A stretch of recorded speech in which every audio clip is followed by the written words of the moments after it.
محسن برئيس عماد رفعت برئيس فرامرز أكرم برئيس سليمان خالد برئيس ثوري عصمت برئيس آلان اسكندر برئيس بوجا آخر برئيس جيان آغا برئيس خانزاد يوسف برئيس بارزان صديق برئيس رزقار مصطفى برئيس نيار آزاد برئيس نافذ مصطفى برئيس سازگار دلشاد برئيس رازا وشازادة برئيس دلير حسين برئيس سامان عبدالستار برئيس روا ياسين برئيس خالد صبري.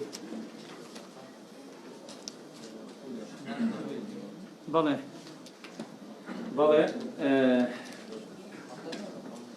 بیستوسێ ئەندامی ئەنجومەنی پارێزگای هەولێر ئامادە بووە لە کۆی 30 ئەندام. ئێستا کاتی ئەوەیە ئەگەر هەر ئەندامێکی بەڕێزی ئەنجومان بابەتێکی هەبی ئیزافەی سەر کۆبوونەوەی ئەمڕۆ بکرێ و بە دەنگێک لای بکرێتەوە با فەرمون. کۆمنت هەیە؟ بابەتی نوێ نییە. دەستان خۆشبی، زۆر سپاس.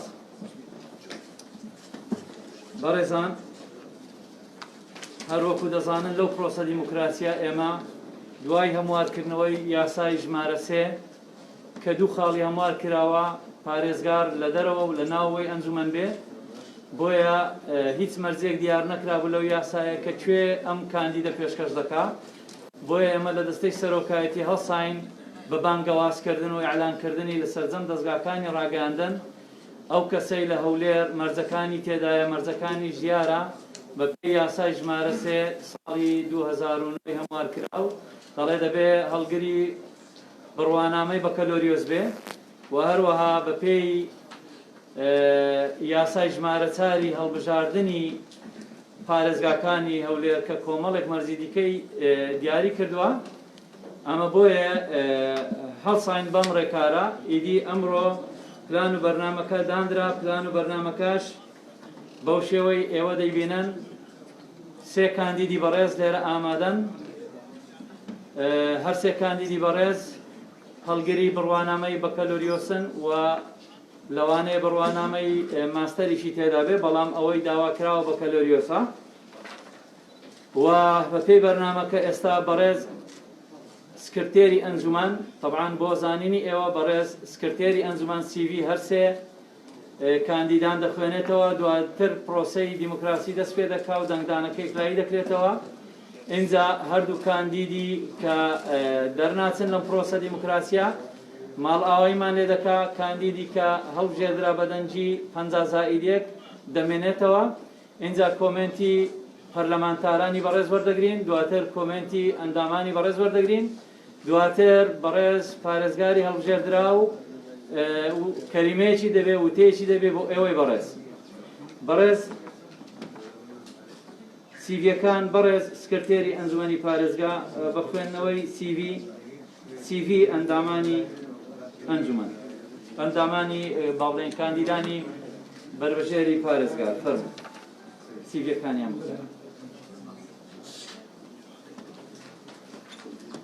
برئيس بدرالدين قادر سليمان أسود ماما سيني سيدية كم برواري لدايك بون 1955 شويني لدايك بون هولير بروانامة بكالوريوس لياسا كيشة باريزر كيشة كيشوتر خانة نشين بنامنشاني شارزا لوزارتي واسنو وغياندن شارزاي لبواركاني یەکەمین یاسا، دووەمین کارژێڕی و دارایی، سێمی ڕێگاوبار. ماوەی زیاتر لە 14 ساڵ بەڕێوەبەر بووە لە ڕاگەیاندن و پەیوەندیەکان، ژمێریاری، چاودێری و وردبوونەوەی دارایی لە بواری گەشتناسی لە بەڕێوەبەرایەتی گەشتناسی هەولێر لە ڕێکەوتی 1/4/2019 خانە نشین کراوە. لە ساڵی 2020 ناسنامەی پارێزەرایەتی وەرگرتووە لە سندیکای پارێزەرانی بەغداد. بەشداری لە چەندین خوڵی کردووە، لەوانە لە وڵاتی کۆریای باشوور بوو لەگەڵ بەڕێوەبەرە گشتیەکانی سەرجەم وزارەتەکان. خۆڵەکەش دەربارەی کارژێری لەسەر ڕاستی حکومەت و دەوڵەت دا لە ساڵی 2011 پۆلەکە لەژێر ناونیشانی پەبلیک سێکتەر مانجمنت بوو. کاروباری سیاسی زیاتر لە 30 ساڵ ئەندامی پارتی دیموکراتی کوردستان بووە، بە سەختیش بریندار بووە. لە ساڵی 1992 لە لیژنەی ناوچەی زانکۆ بە پلەی لێپسراوی ڕێکخراو دواتر بە بڕیاری مەکتەبی سیاسی ژمارە 114 لە ڕێککەوتی حوتیەکی 1999 بووە بەکادر. لە ساڵی 2010 دابراوە لە حیزب و پەیوەندی بە هیچ پارتیەک نەماوە. طبعا لای بەڕێستانە نسخەیەک لە شەهادە و کارتی نیشتیمانی عێراق. بەڵێ سیڤی دووەم سیڤی دووەم بەڕێز ئومێد عەبدولسەلام قادر ناسراو بە ئومێد پاڵانی فەرموو. ناو ئومێد عەبدولسەلام قادر پاڵانی، پیشە پارێزەری ڕاوێژکار، ڕێککەوتی لەدایکبوون 1979 هەولێر، شوێنی نیشتەجێبوون شاری هەولێر. بڕوانامەی خوێندن بڕوانامەی بەکەلۆریۆس لە یاسا لە کۆلیژی یاسا و ڕامیاری لە زانکۆی سەلاحەددین ساڵی 2006. لە ساڵی 2006 ئەندامی سندیکای پارێزەرانی کوردستان و یەکێتی ماستەروەرانی کوردستانە، پیشە پارێزەری ڕاوێژکار، ماوەی زیاتر 14 ساڵە وەک پارێزەر کاری کردووە لە دادگاکانی کوردستان و بە تایبەتی دادگای هەولێر. وەک چالاکوانێکی مەدەنی کاری کردووە لە ڕێکخراوەکانی کۆمەلگای مەدەنی، بەشداری چەندین خۆڵی ڕۆژنامەوانی و یاسایی و کۆمەلگەی مەدەنی و کەشەپێدانی مرۆیی کردووە لە ڕێکخراوەکانی ناوەوە و دەرەوە. وەک پارێزەرێکی ڕاوێژکار لە چەندین ڕێکخراوی ناوخۆیی و بیانی کاری کردووە. باری کۆمەڵایەتی خێزاندارە و یەک منداڵی هەیە. سیڤی سێیەم سیڤی بەڕێز ئومێد عەبدوڕەحمان حەسەن ناسراو بە ئومێد خۆشناو فەرموو. ناو ئومێد عەبدوڕەحمان حەسەن ناسراو بە ئومێد خۆشناو، نەتەوە کورد، ئاین موسڵمان، ڕەگەزنێر، شوێن و مێژووی لەدایکبوون 1/6/1977،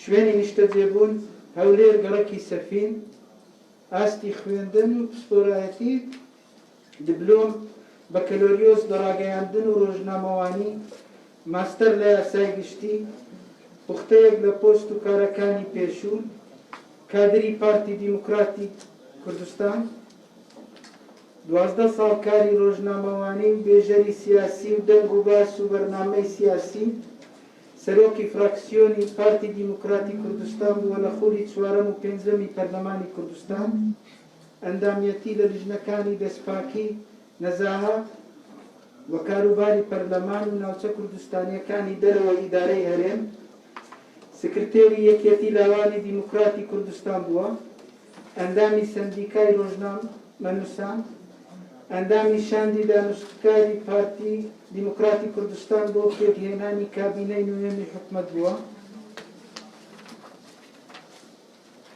ئەندامی لیژنەی سەرپەرشتی هەرسێ کۆنگرەی نەتەوەیی لاوانی 4 پارچە کۆنگرەکانی باکوور، باشوور، ڕۆژ ئاوا بووە، ئەندامی 2 کۆنگرەی لاوانی جیهانی بووە، خاوەنی ئیمتیازی گۆڤاری پێشکەوتن و ڕۆژنامەی فرز بووە، بەرهەمی چاپکراوی هەیە، گەنج کۆمی سیاسی دەشلەقێنێ وەکو کتێب، ئازادی دەربڕینی بۆ چوون لە ئامرازەکانی پەیوەندی ئەلکترۆنی کتێب ئامادەی چاپ، توێژینەوەی زانستی، کاریگەری ڕاگەیاندنی لاوان لەسەر هزری نەتەوەیی، سنووری یاسایی ئازادی ڕادەربڕین، قۆناغەکانی مێژووی ڕاگەیاندنی یەکێتی لاوان، لەگەڵ نووسینی چەندین بابەت و ستۆنی ڕۆژنامەوانی و راپۆرتی میدیایی، ئیمێل و مۆبایلەکانی هەرسێ کاندیدە بەڕێزەکان لای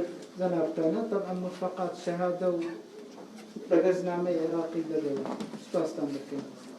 زۆر سپاس بەڕێز سکرتێری ئەنجومەنی پارێزگا. بەڕێزان من کۆمەڵێک میێوانی بەڕێز لێرە دەبینم بە ناوی ئەنجومەنەوە بە خێراتنیان دەکەم و هەروەها کۆمەڵێک ستافی پارێزگای هەولێر کە لێرەن لەگەڵمان ئەمەش بە پەیڕەوی ناوخۆ یاسای ئەنجومەنی پارێزگاکان ڕێگە پێدراون کە لێرە بن و هەروە چۆن ئێوە ڕووماڵی ئەم کۆبوونەوە دەکەن هاوڵاتیانی شماتی ئەویان هەیە کە لێرە بن بە خێراتنیان دەکەم کە لە سەرەتا لەبیرم چوو بە خێراتنیان بکەم ئێستا کاتی ئەوە هاتووە ئێمە پرۆسەی دەنگدان جێبەجێ بکەین لەسەر یەکێکەی بربژێرەکانی پارێزگاری ژمارە 44 پارێزگای هەولێر. سەرەتا لە بەڕێز سەدرەدین قادر سلێمان دەست پێ دەکەین. چەند ئەندامی بەڕێزی ئەنجومەنی پارێزگا لەگەڵ ئەوەیە بەڕێز پارێزەر سەدرەدین قادر سلێمان هەڵبژێردرێت وەکو پارێزگار لەگەڵمان دەست بەرز کاتەوە. چەند کەس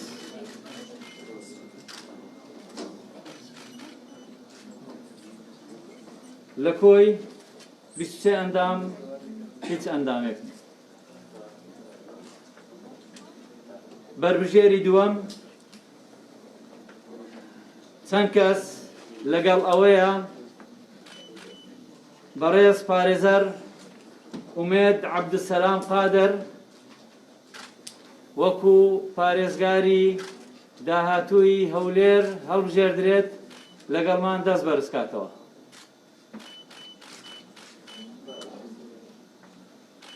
بیست و سێ دەنگی پێنەداوە و لە ئامادەبووان. چەند کەس لەگەڵ ئەوەیە بەڕێز ئومێد عەبدوڕەحمان حەسەن ناسراو بە ئومێد خۆشناو وەکو پارێزگار هەڵبژێردرێت دەست بەرز کاتەوە.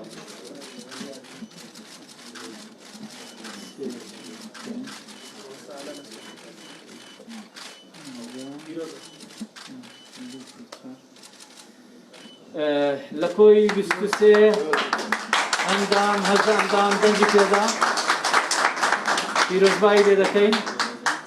ئێستا داوا لە هەردوو بربژێری بەڕێز دەکەین. ئینشاڵڵا لە پرۆسەیەکی دیموکراسی تر دەرفەتیان دەبێ و ماڵ ئاواییمان لێ دەکەن خوایان لەگەڵ بێ و ئێمە بەردەوام دەبین لە کۆبوونەوەکانمان.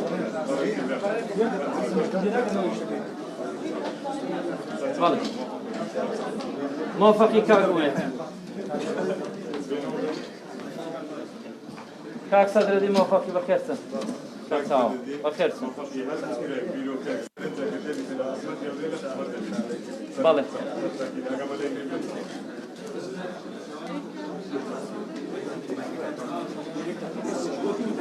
بەڵێ دەستان خۆشوی بەڕێزان. دووبارە پیرۆزبایی لە بەڕێز ئومێد عەبدوڕەحمان ناسراو بۆ ئومێد خۆشناو دەکەین وەکو پارێزگاری هەولێر هەڵبژێردرا لەلایەن ئەنجومەنی پارێزگا. کاتی ئەوە هاتووە ئێستا ڕێگا بدەین بە پەرلەمانتاران ئەگەر وتەیەکی کورتیان هەبێت دواتر دێنە لای ئەندامانی بەڕێزی ئەنجومەن ئەوەی وتەی هەبێت. بەڕێزان پەرلەمانتاران ئەوە دەینی مای.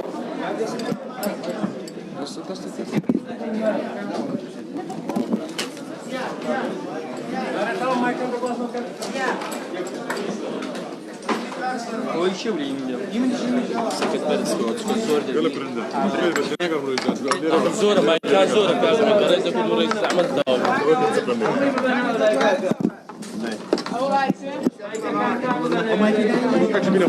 أنا ديكاس لا قاعد دوب برام. بابا محافظ بابا زحمتني بختك مين اخوانك ولا برام سد مين اخواني زحمتني ما تستعمل من زحمتي بابا امك عزيزي يلا مشكلة ما أنا بس اللي رزلوا زيادة قلنا بيتو انا عفونك نسميكم بس بعدين بس احمد نيجي باشا Vamos allá.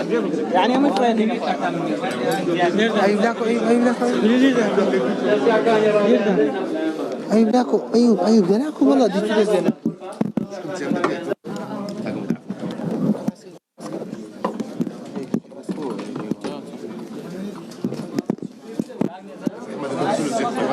يعني ثواني دي كده بس احمد بتزيد لا بس احمد بتزيد بس اول شيء كبرك مليك سموي ديار ده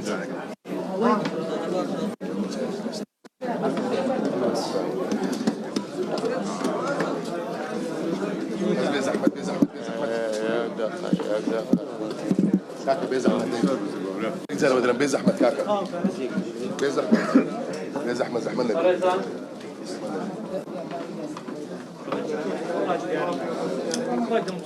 كاكا بيز احمد باسي زور برس مريوان سمعت اعلامنا كاكا متاه وقتي وين يا